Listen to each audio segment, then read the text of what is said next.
Bonjour à tous, c'est Elsa, on va dire Dr Love, de la page Dr Love, bienvenue. J'espère que vous avez passé une super semaine depuis la semaine dernière et que vous avez passé des bons moments vu la journée ensoleillée qu'on a aujourd'hui. Alors, la semaine dernière nous avions parlé de l'amour, du prince charmant qui n'existe pas et de pas mal de choses aussi. Et du fait aussi, surtout, que vous êtes des femmes fortes, belles et que votre valeur votre valeur ne se... j'arrive pas à trouver le mot. Dire que votre valeur ne dépend pas de vos relations, de ce que vous avez vécu avant en fait, et que votre valeur n'est pas déterminée par ce que vous avez vécu avant et peu importe ce que vous avez vécu, soit amicalement ou en amour en fait, et que même si vous avez été blessé par la vie en fait, votre valeur ne dépend pas justement des blessures que vous avez eues par le passé. Alors aujourd'hui j'ai vraiment à cœur de parler d'un autre sujet encore important sur l'amour. J'aimerais parler des motivations en fait, qui nous amènent à nous mettre en couple ou à nous fiancer ou à nous marier. Parce qu'en fait j'ai remarqué que beaucoup de personnes se mettent en couple soit sur un coup de tête, soit parce que ils avaient juste envie, juste comme ça en fait. Et vraiment c'est important de réaliser quelles sont nos motivations en fait. Parce que si nous voulons juste nous mettre en couple pour être en couple parce que on se sent seul, comment dire, c'est un peu compliqué parce que si vous n'êtes pas capable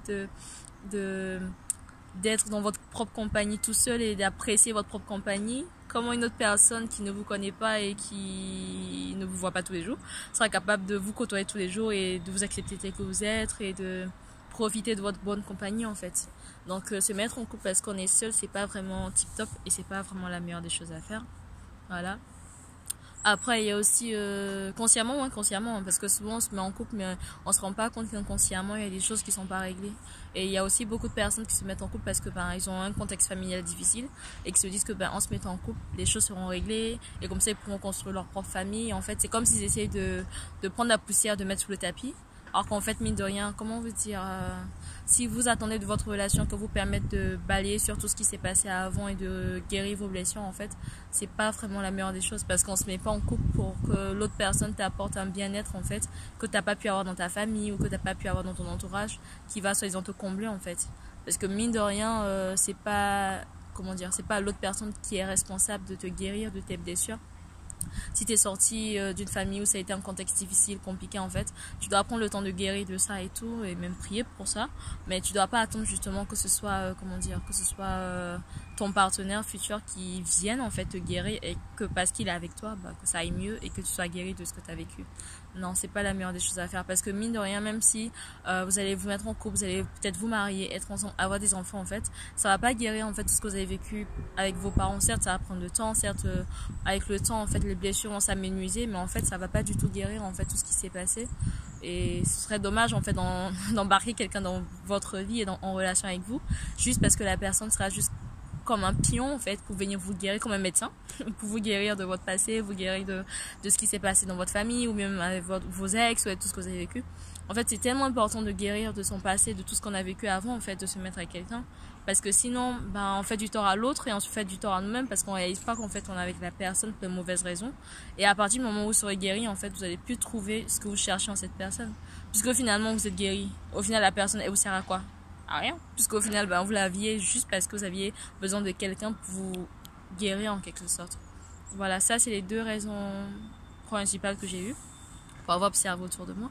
Et une autre aussi raison que j'ai vue depuis ces dernières années, c'est que souvent les gens se mettent en couple parce qu'ils se disent que je veux être en couple pour être heureux, parce que je me sens pas bien dans ma peau, j'ai un manque de confiance en moi et être avec quelqu'un au moins, et je suis triste et malheureux et j'ai besoin d'être avec quelqu'un pour être heureux.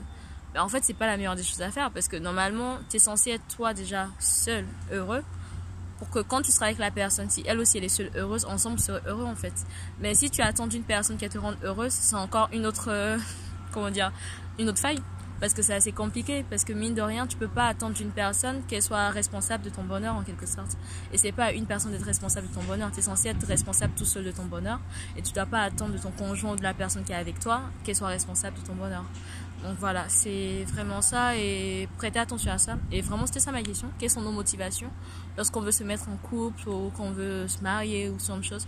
Parce que finalement, nos motivations souvent déterminent comment notre relation va se passer et comment en fait nous allons mettre en place cette relation au fur et à mesure et si on va se battre ou non pour cette relation.